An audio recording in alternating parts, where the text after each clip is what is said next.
Hey, what's happening, everybody? Hope all is well, and welcome back to the ShabinLife. So Dana and I are back working inside the house. Not that we ever stopped, but obviously the last week or so has been a lot of outside work. If you've been following along, then you saw us put the fruit orchard in that's behind me, and we are very excited about that. It seems to be doing really well. It's been a crazy couple days. But like I said, we're back inside the house, so I thought I'd take you guys up there and show you what's kind of going on. But funny enough, there's been some funny, crazy stuff the last few days. For instance, the last video we put up was the tool, the little hoop house with the tool, which is working great. Although something tried to get in here last night. You can kind of see a few claw marks around the outside, and they made, obviously, the rip in the tool to try and get inside. I don't think whatever it was actually got in, or I think they would have eaten everything up. So it kind of did its job. We'll have to kind of keep an eye out.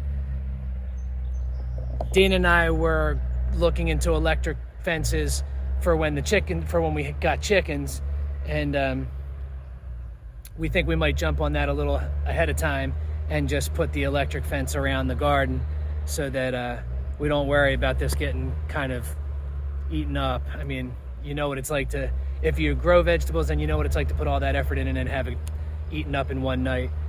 So if you have any recommendations for, like a portable electric fence, I like the Rent-A-Coop fence. It's like 4 feet high, 160 feet long, like most of them, and you just need an Energizer, which is no problem. But I like Rent-A-Coop's products. I used it a lot when we had chickens, and they have really good customer service. So I was thinking about picking that fence up, but if anyone watching thinks that they have a better idea or something else that might work just as well, feel free to leave it in the comments below. But like I said, it's been a crazy couple days. The tool we just noticed this morning, if anyone was keeping track of or keeping count or score on the bear bird feed, it's bears 2, bird feeder 0. So the other night when we got up, we noticed that the pole was bent to the ground again, and all the bird feeders were crushed and all the bird feed was eaten. But you can kind of see, oh boy, it bent that pole all the way to the ground. So have to figure something out there. We were bringing the bird feeders in every night, but I guess we just forgot or got a little lackadaisical about grabbing everything. So we'll have to try and figure that one out. Didn't get into anything else, trash cans or any of that kind of stuff, so I guess it was good that just the bird feeders. Thank God I only buy like a $4 bird feeder. But in addition to that, I thought it was cool that the the turtles must be at a time now. We were reading something on the PA Game Commission that they're laying their eggs now. So Dana's outside cleaning up the bird feeders that the bear broke, and she turns around, there's a huge, I guess, snapping turtle. So she got a picture of it. I'll throw it up real quick. But I'm telling you, this thing was massive size too. So I assume it was on its way to find a place to lay some eggs. So that was kind of neat.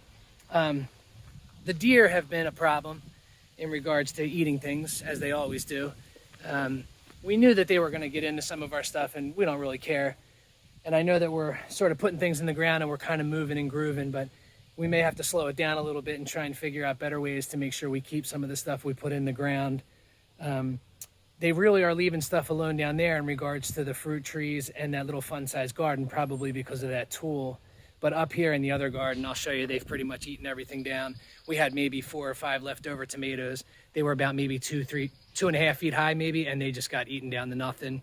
And they munched on all the cone flowers that were coming up. So I always say, like, can you just give us a couple days so we can see the pretty flowers, man, and then you can come in and eat them? But we'll have to figure something out there.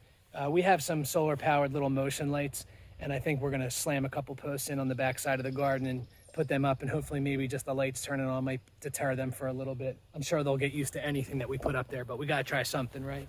But Dana has spent the last couple days cleaning out the garden. If you follow along, we planted some of those perennial and annual seeds that we got from that liquidator, which they definitely do germinate. The only problem is this compost was so good and so rich, so nitrogen rich, I assume, that it basically had just as many like weeds and clovers and things growing up in it as it did the actual seeds that we planted, and it was tough to differentiate between the two. And I'm telling you, I have a feeling that the weeds were choking out a lot of the stuff that was trying to grow up from seed. So Dayna went back yesterday and today and basically cleaned this entire garden. She did an amazing job. And the idea now is she's basically going to replant seeds, but we're going to keep them in a very like either circle, square area so that we mark that off. And then that way, if weeds grow up outside of that, we can pull them. And if weeds grow up inside of that, we can just kind of let them until the flowers go up. The idea is if those seeds germinate and all the flowers come up, we can always just go through and separate them and kind of replant them in different spots. But I'll give you a quick shot of the garden, and you can kind of see like there's a tomato plant that got eaten down. There's one right there in the corner that got eaten down. Fortunately, they didn't eat the zucchini and squash and stuff had just popped up, and fortunately they didn't get to that. But I mean, they just chowed down on the tomato plants. Fortunately, some of these sucker shoots will probably come back up and we might be able to do something with them, but they ate all the flowers off the cone flowers, ate that one down to nothing. But Dayna did an amazing job weeding this all out and getting it ready again. I don't know if we have a picture or video, but it basically looked like that lawn. So the hope is that now we can replant this a little bit and have everything come up the way we want it, and then we'll kind of go from there. But definitely been a crazy couple days between the bear and the deer eating some of the vegetables, and the turtle was super cool. But like I said, we have been back in the house, and I'll take you in there a second. Obviously, like I say, a lot of times we spent a lot of time outside last week, and with that was mowing the lawn. It was the first time we were cutting this year since we regraded everything last year after the septic got put in and reseeded. We didn't want to just cut the lawn when it was like 6 inches this year. I wanted it to really grow up nice and high, hopefully kind of flower, but I think I let it go too long. It was like 3 feet, 3.5 feet in some spots. And we started the brush hog up, mowed it all down, but the wheels were basically knocking a lot of stuff down. So the next day or two, you started to see like 3-foot stalks basically jump back up again. So Dayna and I raked that all up, and then we recut the lawn again the opposite direction. I just wanted to make sure we got a good first cut. That way we just didn't kill off all the stuff that we spent all last year, planting. But you can see now it's probably ready for another brush hog day. But I'm gonna take you guys inside and you can check out what we've been doing. All right, so we've been working on the trim for the last bunch of days. Hey, hi. Wasabi girl. We have been in here for a while now. We started with the window jambs. So if you remember, obviously you just had the rough lumber in there. So we had to wrap the inside of every window. So we obviously started by, taking the pine, ripping it down to the width that we needed. Some of the windows are different. So we had to kind of, get each window ready.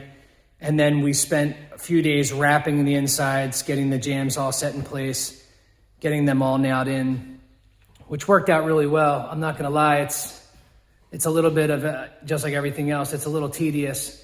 Once you start moving and grooving, it starts to move a little quicker, but for the most part, getting started, making sure everything's plumb and square and level was a little bit much, but it turned out really nice. Once I got all the jambs in place, I spent the last couple days installing all the window trim. So this morning, I basically got up and I had about 5 windows left, and I finished those 5 windows this morning, and they worked out really well. After I was done, Dayna came back in, and she's been kind of rocking and rolling for the last bunch of hours, filling all my nail holes. So she's using that window glazing compound like I used on the baseboard in the bedroom, and not only is it working out well? Yeah. So basically just pop the glazing right in the hole, and then she just uses the actual ball that she's holding of glazing compound to wipe over the hole and take the excess off. And we painted over it in the bedroom, and it doesn't seem to shrink. I mean, that was the whole point of using that rather than using the, just filling it with silicone. So it seems like it's doing the right job.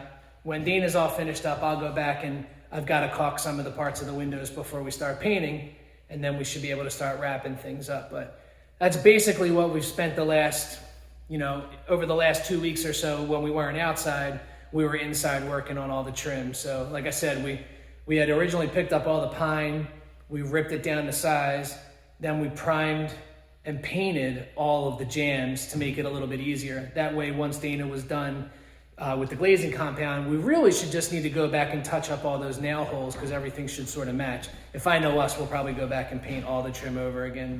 But the window trim itself is already primed. It just needs to get painted with this semi-gloss. But yeah, like I said, when we weren't outside, we were probably inside here installing all the trim. And it's a process, so I didn't really want to bring the video camera along and have you guys just snore as you watched me install the trim. But I'll walk you back in the bedrooms real quick so you can kind of see that as well. The bedrooms were the first that we did. We wanted to make sure that we got both bedrooms wrapped up first, because we are going to be moving next week. Even though the house isn't done yet, we want to move all of our furniture and stuff out of our storage unit and bring it up to the house. The Shabin has gotten up to like 115 degrees during some of these hotter days. And although it's not bad to sleep in at nighttime, I have a feeling the longer into the summer it gets, the hotter it's going to be for sleeping in there. In the house, it stays like a pretty nice 65 degrees. So we'd like to kind of get all of our stuff up here so that we can start spending the nights in the house. The bedrooms were most important for us to get finished. One, so that we basically can bring all of our bedroom stuff up here and set the bedroom up. I mean, we're pretty much done in there anyway. And then all of the rest of our furniture that we decided to keep is just going to get stored into the guest bedroom until we finish the rest of the house. But for the most part, this is pretty much what we've been working on. The kitchen's not here yet, obviously, and our cabinets are probably another 2 weeks out. It's been probably 8 or 9 weeks already. So we're hoping that they come in the next couple weeks. And we hope that will go together fairly quickly. I mean, it's a brand new house, and I hope I did a good job putting it together. That way everything will be pretty square. It should be easy enough to just, piece the cabinets together, slide them into place, and get them all set. That'll be a video hopefully coming up in the next few weeks. But in the meantime, we just wanted to kind of show you where we're at, show you what's going on. Again, there's still a ton to do. If you can see behind me in that entry room, I thought I'd be doing the trim for a few more days. We're a little bit ahead of schedule. So my hope is maybe once we get cleaned up in here, I can start to tile that room.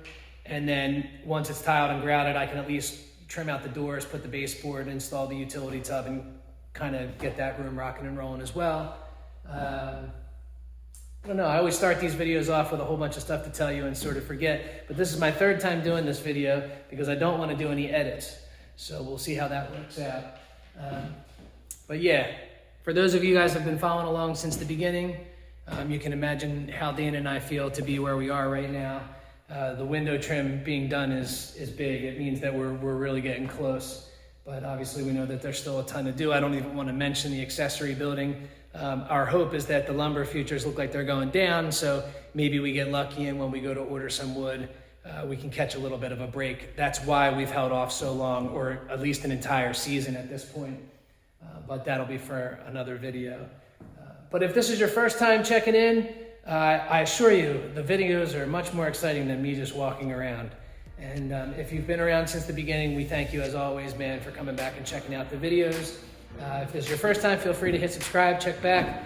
I promise there'll be cooler stuff coming in the future. I have a feeling there's another off the cuff coming in the very near future. But I guess until the next video, stay fly. Catch you later. Peace.